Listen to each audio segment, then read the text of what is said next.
ವಿರಾಮದ ಬಳಿಕ ಕಾರ್ಯಕ್ರಮದಲ್ಲಿ ಮತ್ತೊಮ್ಮೆ ಸ್ವಾಗತ. ನಾವು ದತ್ತಪೀಠದ ವಿವಾದದ ಸುತ್ತ ಈ ವಿಚಾರವಾಗಿ ಮಾತಾಡ್ತಾ ಇದ್ವಿ. ಚಿಕ್ಕಮಗಳೂರಿನ ದತ್ತಪೀಠ ಮತ್ತೊಂದು ಕೋಮು ಸಾಮರಸ್ಯ ಕದಡುವಂಥ ಒಂದಷ್ಟು ವಿದ್ಯಮಾನಗಳಿಗೆ ಸಾಕ್ಷಿಯಾಗಿರುವಂಥದ್ದು. ಬಹಳ ಪ್ರಮುಖವಾಗಿ ಹಲವಾರು ವರ್ಷಗಳಿಂದ ಈ ಹೋರಾಟ ನಡೀತಾ ಇದೆ. ಇದೇ ಬರುವ ಡಿಸೆಂಬರ್ 6ನೇ ತಾರೀಕಿನಂದು ಕೂಡ ಈ ಹೋರಾಟ ನಡೀಲಿಕ್ಕಿರುವಂಥದ್ದು. ಎಸ್ ದೀಪಕ್, ನಾವು ಇಲ್ಲಿ ಗಮನಿಸಬೇಕು, ಡಿಸೆಂಬರ್ 6 ಅಂದರೆ ಬಾಬರಿ ಮಸೀದಿಯನ್ನು ಕೆಡವಿದಂಥ ದಿನ. ಅದೇ ದಿನ ಇಲ್ಲಿ ದತ್ತ ಜಯಂತಿಯನ್ನು ಆಚರಿಸಬೇಕು ಅಂತ ಹೊರಟಿದ್ದಾರೆ. ನಿಮ್ಗೆ ಏನು ಅನಿಸ್ತದೆ? ಇಲ್ಲಿ ಏನಾದರೂ ಸ್ವಲ್ಪ ಗೊಂದಲಗಳು, ಅಹಿತಕರಿ ಘಟನೆಗಳು ನಡೀಲಿಕ್ಕಿಲ್ವಾ? ಅಲ್ಲ, ಇವರು ಅದನ್ನು ಇಡೀ ದೇಶದಲ್ಲಿ ಕರಾಳ ದಿನ ಅಂತಕ್ಕಂಥದ್ದನ್ನು ಡಿಸೆಂಬರ್ 6, 1992 ಏನು ಇವರು ಅಯೋಧ್ಯದಲ್ಲಿ ಬಾಬರಿ ಮಸೀದಿಯನ್ನು ಹೊಡೆದ್ರು, ಅದೊಂದು ದೇಶದ ಇತಿಹಾಸದಲ್ಲಿ ಅದೊಂದು ಕರಾಳ ದಿನ. ಯಾರು ನಿಮಗೋ ಅಲ್ಲ, ಇಡೀ ದೇಶಕ್ಕೆ ಕರಾಳ ದಿನ. ಇಡೀ ದೇಶ ಸೌಹಾರ್ದಯುತವಾಗಿ ಬದುಕತಕ್ಕಂಥ ಭಾರತದಲ್ಲಿ ಆ ಒಂದು ಕೋಮಿನ ಮೇಲೆ ಇವರು ದೌರ್ಜನ್ಯವನ್ನ ಮಾಡಿ ಅಲ್ಲಿರ್ತಕ್ಕಂಥದ್ದನ್ನ ಇವರ ಕರಸೇವಕರು ಹೋಗಿ ಹೊಡೆದ್ರಲ್ಲ, ಅದು ಇಡೀ ದೇಶಕ್ಕೆ ಕರಾಳ ದಿನ. ಇವರಿಗೆ ಅಂಥ ದಿನದಲ್ಲಿ ಮಾತ್ರ ಇಂಥ ಘಟನೆ ಇಂಥದನ್ನೆಲ್ಲ ಮಾಡುವಂತ ಇವರು ದೈವ ಭಕ್ತಿಗೋ ದೇವರ ಭಕ್ತಿಗೋ ಇವರು ಆ ಕೆಲಸವನ್ನು ಮಾಡುವವರಲ್ಲ. ಇವರಿಗೆ ಅದೊಂದು ಇಶ್ಯೂ ಹಸಿಯಾಗಿರ್ಬೇಕಂತ ಹೇಳುವ ವಿಷಯದಲ್ಲಿ ಆ ದಿವಸದಲ್ಲಿ ಏನೋ ಒಂದು ಇದನ್ನು ನೋಡ್ಕೊಂಡವ್ರು ಇವರು ಸಿ ಟಿ ರವಿ ಅವರು ಮಾತಾಡ್ತಾ ಹೇಳಿದ್ರು, ಯಥಾಸ್ಥಿತಿಯನ್ನು ಕಾಪಾಡಬೇಕು ಅಂತ ಹೈಕೋರ್ಟ್ ಆರ್ಡರ್ ಮಾಡಿದೆ ಅಂತ. ಯಥಾಸ್ಥಿತಿ ಅಂತ ಹೇಳಿದ್ರೆ 1992 ಅಕ್ಟೋಬರ್ 3ರಂದು ಪಾರ್ಲಿಮೆಂಟ್ ಆಕ್ಟ್ ಅಂತ ಪಾಸ್ ಮಾಡಿದ್ರು. ಆ ಪಾರ್ಲಿಮೆಂಟ್ ಆಕ್ಟ್ ಅಲ್ಲಿ ಬಾಬ್ರಿ ಮಸೀದಿಯನ್ನು ಹೊರತುಪಡಿಸಿ ಮತ್ತೆಲ್ಲ ಮಸೀದಿ ಮಂದಿರದ ಗಲಾಟೆಯನ್ನ 1947ರ ಮುಂಚೆ ಹೇಗೆ ನಡ್ಕೊಂಡು ಬರ್ತಾ ಇತ್ತು ಅದೇ ಯಥಾಸ್ಥಿತಿಯನ್ನು ಮುಂದುವರಿಸಬೇಕಂತಕ್ಕಂಥ ವಿಚಾರವನ್ನ ಆವತ್ತಿನ ಪಾರ್ಲಿಮೆಂಟ್ ಆಕ್ಟ್ ಅಲ್ಲಿ ಪಾಸ್ ಆಗಿರ್ತಕ್ಕಂಥ ವಿಚಾರ. ಇದನ್ನು ಯಾರೋ ಮಾಡಿದ್ದು, ಅಂದಿನ PV ನರಸಿಂಹರಾವ್ ಸರ್ಕಾರ ಪಾರ್ಲಿಮೆಂಟ್ ಅಲ್ಲಿ ಪಾಸ್ ಮಾಡಿದಂತ ಆಕ್ಟ್ ಇದು.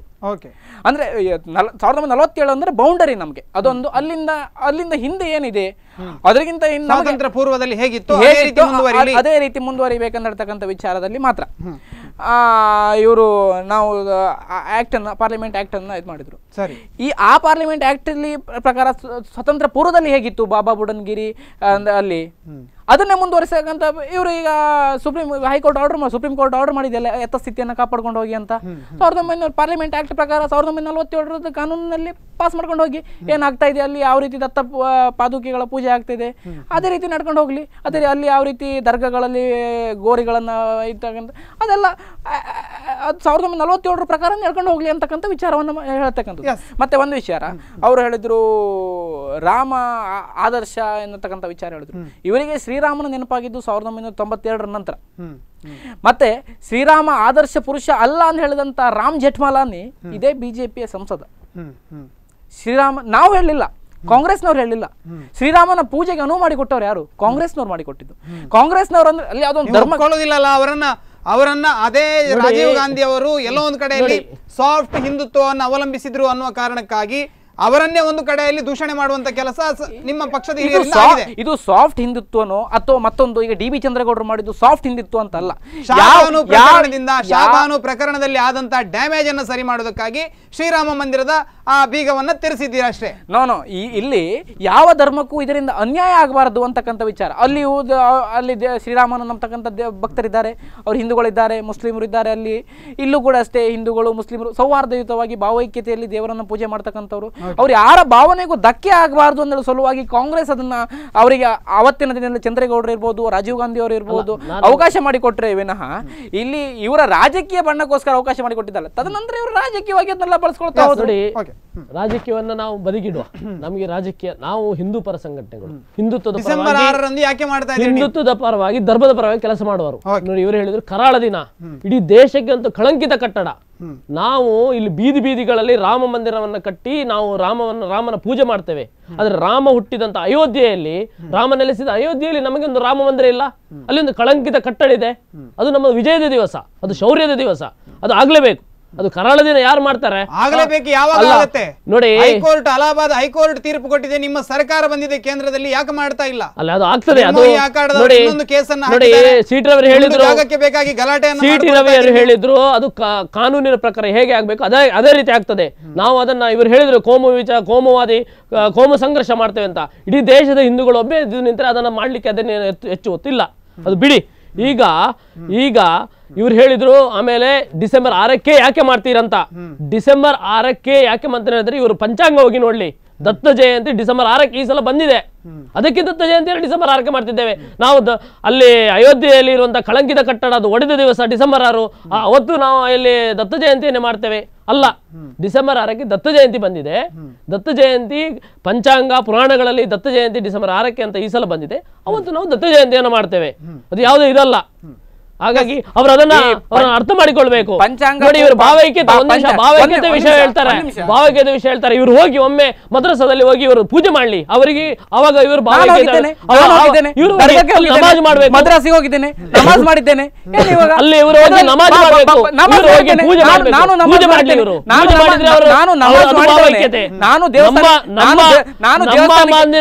ಇವರು ದತ್ತಾತ್ರೇಯ ಮಂದಿರದಲ್ಲಿ ಇವರು ಬಂದು ನಮಾಜ್ ಮಾಡುದಾದ್ರೆ ಅದು ಭಾವೈಕ್ಯತೆಯಾ? ಅವರು ದತ್ತಾತ್ರೇಯ ಪೀಠದಲ್ಲಿ ಪೂಜೆ ಮಾಡ್ಲಿ, ಅದು ಭಾವೈಕ್ಯತೆ. ಇವರು ಹೋಗಿ ನಮಾಜ್ ಮಾಡ್ಲಿ ಮಸೀದಿಯಲ್ಲಿ, ಅದು ಭಾವೈಕ್ಯತೆ. ಪೂಜೆ ಮಾಡ್ಲಿ, ಅದು ಭಾವೈಕ್ಯತೆ. ಇದು ಬಿಟ್ಟು ನಾವು ಭಾವೈಕ್ಯತೆ ಮಾಡುವ, ಭಾವೈಕ್ಯತೆ ಅದು ಹಿಂದೂಗಳಿಗೆ ಮಾತ್ರ ಯಾಕೆ ಭಾವೈಕ್ಯತೆ? ಎಲ್ಲರಿಗೆ ಒಂದೇ ರೀತಿ ಮಾಡ್ಲಿ ಭಾವೈಕ್ಯತೆ. ನಾನು ಮಸೀದಿಗೆ ಹೋಗಿದ್ದೇನೆ, ಚರ್ಚಿಗೆ ಹೋಗಿದ್ದೇನೆ, ಪೂಜೆ ಮಾಡಿದೀರಾ? ಪೂಜೆ ಮಾಡಿದೀರಾ? ಅಲ್ಲಿ ಹೋಗಿ ನಮಾಜ್ ಮಾಡಿದಿರಿ, ಅದು ಕ್ಯಾಂಡಲ್ ಹಚ್ಚಿದಿರಿ. ನೀವು ಹೋಗಿ ಅಲ್ಲಿ ಪೂಜೆ ಮಾಡಿದ ದೇವರಿಗೆ ಪೂಜೆ ಮಾಡಿದಿರಾ? ಅಲ್ಲಿ ಹೋಗಿ ಕೃಷ್ಣನ ಮೂರ್ತಿ ಇಟ್ಟು ಪೂಜೆ ಮಾಡಿದ್ದೀರಾ?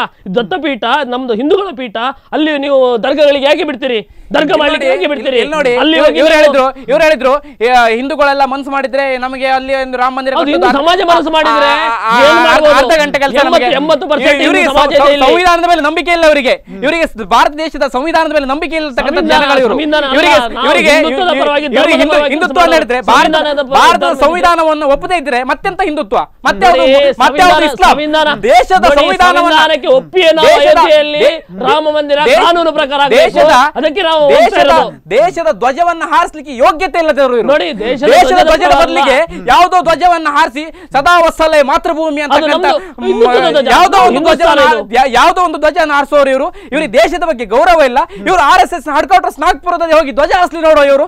ಇವರ ಕೆಪಾಸಿಟಿ ನೋಡ್ತೇವೆ ನಾವು.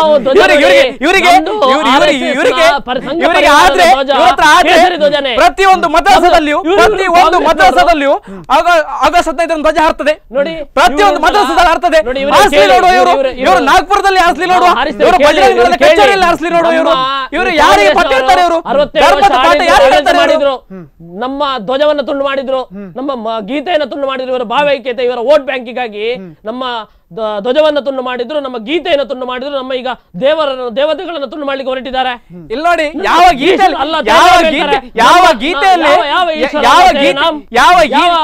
ಗೀತೆಯಲ್ಲಿ ಪರಿವಾರ ಒಂದೇ ಮಾತ್ರ ನಮ್ಮ ದೇಶ ಒಪ್ಪಿಯಾಗಿತ್ತು. ಯಾವ ಗೀತೆಯಲ್ಲಿ ರಾಮನಿಗೆ ಪಟ್ಟ ಅಲ್ಲನಿಗೆ ಮತ್ತೊಂದಂತಕ್ಕಂಥ ವಿಚಾರವನ್ನು ಕೂಗಿ ಅಂತ ಹೇಳ್ತಿದ್ರೆ ಯಾವ ಭಗವದ್ಗೀತೆಯಲ್ಲಿ ಹೇಳಿದ್ಯಾ? ಅಂತ ಸ್ಲೋಗನ್ ಅನ್ನು ಹೇಳ್ತಕ್ಕಂಥ ಭಗವದ್ಗೀತೆಯಲ್ಲಿ ಹೇಳಿದ್ಯಾ? ಇವರು ಬೋಲೋ ಭಾರತ್ ಮಾತಾಕ್ಕೆ ಹೇಳ್ತಾರಲ್ಲ, ಬೋಲೋ ಭಾರತ್ ಮಾತಾಕ್ಕೆ ಶಬರಿಮಲೆಯಲ್ಲಿ ಹೇಳಿ ನೋಡುವವರು ಫೋಟೋ ಮಾಡಿ ಇಷ್ಟು ಮಂದಿ ಇವರು ಬೋಲೋ ಭಾರತ್ ಮಾತಾಕ್ಕೆ ಹೇಳಿಲ್ಲ.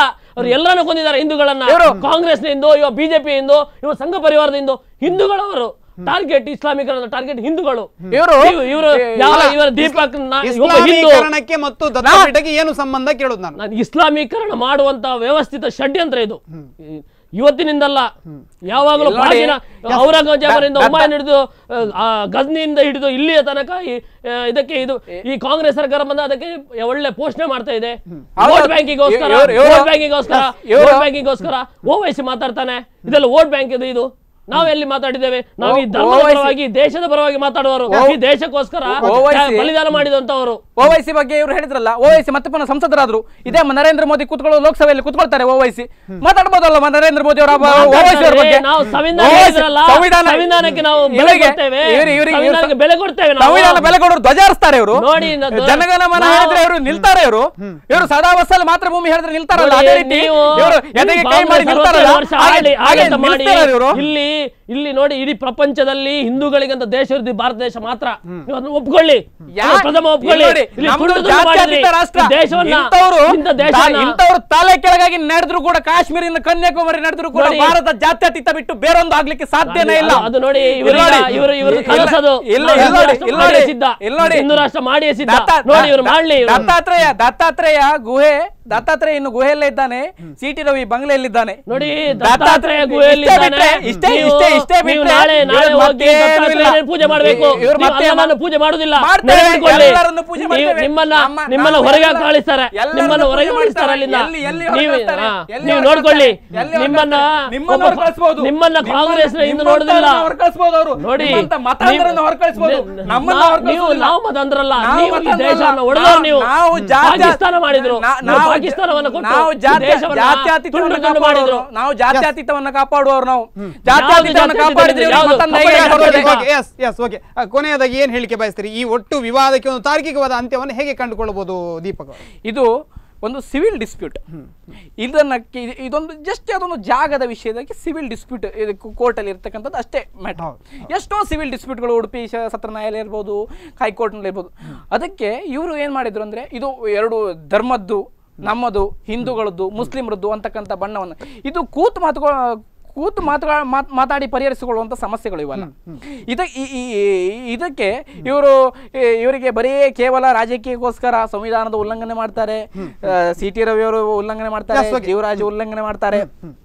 ಇದು ಕೇವಲ ರಾಜಕೀಯಕ್ಕೋಸ್ಕರ ಇದನ್ನ ಬಳಸ್ಕೊಳ್ಳದೆ ಇದೊಂದು ತಾರ್ಕಿಕ ಅಂತ್ಯ ಆಗ್ಬೇಕು. ನಾವ್ ಹೇಳುದು ಸರ್ವಧರ್ಮರು ಸಮನ್ವಯರಾಗಿ ಎಲ್ಲರೂ ಪೂಜೆ ಮಾಡುವಂತ ಸ್ಥಳ ಆಗ್ಲಿ, ಅಲ್ಲಿ ನಾವು ಹೋಗ್ತೇವೆ, ಮುಸ್ಲಿಮರು ಬರ್ಲಿ, ನೋಡಿ. ಇದು ಪೀಠದ ಇದು ಗುಹಾಂತರ ದೇವಾಲಯ ಏನಿದೆ, ನಮ್ಮ ಮುಂದಿನ ಗುರಿ, ಈ ಹೋರಾಟದ ಮುಂದಿನ ಗುರಿ ಅಲ್ಲಿ ಒಂದು ಹಿಂದೂ ಅರ್ಚಕರ ನೇಮಕ ಆಗಬೇಕು. ಮತ್ತು ಇಲ್ಲಿ ಯಾವುದೇ ಇಸ್ಲಾಮಿಕ್ ಎಲ್ಲರದ ಹಾಗೆ ಗುಹಾ ದೇವಾಲಯ ಮಾಡ್ತಿರ್ತೀವಿ ಹಾಗೆಲ್ಲ. ಇದು ನೋಡಿ, ಹಿಂದೂಗಳ ದತ್ತ ಪುಣ್ಯಕ್ಷೇತ್ರ ಇದು, ದಕ್ಷಿಣ ಭಾರತದ್ದು ಚಂದ್ರದ್ರೋಣ ಪರ್ವತದಲ್ಲಿರುವಂತಹ ಒಂದು ಅತ್ಯಂತ ಪುಣ್ಯಕ್ಷೇತ್ರ. ಇಲ್ಲಿ ಒಂದು ಹಿಂದೂಗಳ ಅರ್ಚಕರ ನೇಮಕ ಆಗಬೇಕು. ಇಲ್ಲಿ ಇಸ್ಲಾಮೀಕರಣದ ಯಾವುದೇ ಇದು ಕುರುಹು ಕಾಣಬಾರದು. ಯಾವ ಕುರುಹುಗಳಿದೆ ನೋಡಿ? ಈಗ ಅಲ್ಲಿ ತುಂಬಾ ಯಾವ್ದು ಅವರ ಗೋರಿಗಳಿದೆ, ಅದನ್ನೆಲ್ಲ ತೆರವುಗೊಳಿಸಬೇಕು. ಗೋರಿಯನ್ನು ತೆರವುಗೊಳಿಸಿರೋ ಅಥವಾ ಆಳದಲ್ಲಿ ಆಗದೆ ಏನಾದ್ರೂ ಅಸ್ಥಿಪಂಜರ ತೆಗಿತೀರ ನೀವು? ಅಸ್ಥಿಪಂಜರ ತೆಗಿಲಿಕ್ಕೆ ಅವ್ರ ಗೋರಿಗಳನ್ನು ತೆರವುಗೊಳಿಸ್ಲಿ. ಅವ್ರು ಎಲ್ಲಿಯಾದ್ರೂ ಹೋಗಿ ಗೋರಿಗಳನ್ನ ಮಾಡ್ಲಿ. ಅವರ ನಾಗೇನಹಳ್ಳಿಯಲ್ಲಿರೋ ಬಾಬಾ ಬುಡನ್ ದರ್ಗಾ ಇದೆಯಲ್ಲ, ಅಲ್ಲಿ ಮಾಡಿಕೊಳ್ಳಿ. ನಮ್ದು ದತ್ತಪೀಠದಲ್ಲಿ ಅದು ಹಿಂದೂಗಳ ಪುಣ್ಯಕ್ಷೇತ್ರ. ಹಿಂದೂಗಳ ಪುಣ್ಯಕ್ಷೇತ್ರ ಹೇಗಿರಬೇಕು ಹಾಗಿರಬೇಕು. ಅಲ್ಲಿವರೆಗೆ ನಮ್ಮ ಹೋರಾಟ ನಿರಂತರ ನಡೀತಾ ಇದೆ. ಎಸ್, ಓಕೆ, ಧನ್ಯವಾದಗಳು ಸರ್, ಧನ್ಯವಾದಗಳು ಇಬ್ಬರಿಗೂ ಕೂಡ. ವೀಕ್ಷಕರೇ, ಇದಿಷ್ಟು ಇವತ್ತಿನ ವಿಶೇಷ. ನಾವು ಚರ್ಚೆಯನ್ನು ಮಾಡ್ತಾ ಇದ್ವಿ ದತ್ತಪೀಠದ ವಿವಾದದ ಕುರಿತು. ಚಿಕ್ಕಮಗಳೂರಿನ ದತ್ತಪೀಠ ಇವತ್ತು ವಿವಾದದ ಕೇಂದ್ರ ಬಿಂದು ಆಗಿದೆ. ಒಂದಷ್ಟು ರಾಜಕೀಯದ ಚೆಂಡುಗಳು ಆ ಪಕ್ಷದ ಅಂಗಳದಿಂದ ಈ ಪಕ್ಷದ ಅಂಗಳಕ್ಕೆ, ಆ ಸಂಘಟನೆಯಿಂದ ಈ ಪಕ್ಷದ ಸಂಘಟನೆಗೆ ಒಂದಷ್ಟು ಹಸ್ತಾಂತರ ಆಗ್ತಾ ಇದೆ. ಬಿಟ್ಟರೆ ಇದೊಂದು ತಾರ್ಕಿಕವಾದ ಅಂತ್ಯವನ್ನು ಕಾಣ್ತಾ ಇಲ್ಲ. ಒಂದಷ್ಟು ಕಡೆಗಳಲ್ಲಿ ಯುವಕರು ಕೂಡ ಭ್ರಮ ನಿರಸನರ ಆಗಿದ್ದಾರೆ ಅನ್ನುವಂಥ ಮಾತು ಕೂಡ ಕೇಳಿ ಬರ್ತಾ ಇದೆ. ಒಟ್ಟಿನಲ್ಲಿ ಎಲ್ಲ ಕಡೆಗಳಿಂದ ಕೂಡ ಕೇಳಿ ಬರ್ತಾ ಇರುವಂಥದ್ದು ಇದೊಂದು ಭಾವೈಕ್ಯದ ಕೇಂದ್ರ ಆಗಬೇಕು ಮತ್ತು ರಾಜ್ಯದಲ್ಲಿ ಬಹಳ ಪ್ರಮುಖವಾಗಿ ಇಂಥ ಒಂದು ಕೋಮು ಸೌಹಾರ್ದತೆಯನ್ನು ಹದಗೆಡಿಸುವಂತಹ ಪ್ರಯತ್ನ ಇನ್ನು ಮುಂದೆ ನಡಿಬಾರದು. ಇದನ್ನು ಸಂಬಂಧಪಟ್ಟಂತಹ ಸಂಘಟನೆಗಳು ಮನದಟ್ಟು ಮಾಡಿಕೊಳ್ಳಬೇಕು ಅಂತ ಹೇಳ್ತಾ ಈ ಕಾರ್ಯಕ್ರಮವನ್ನು ಮುಗಿಸ್ತಾ ಇದ್ದೇನೆ. ನಿಮ್ಮೂರಿನ ನಿರಂತರ ಸುದ್ದಿ ಹಾಗೂ ಮನೋರಂಜನೆಗಾಗಿ ನೋಡ್ತಾ ಇರಿ ಸ್ಪಂದನ ವಾಹಿನಿ.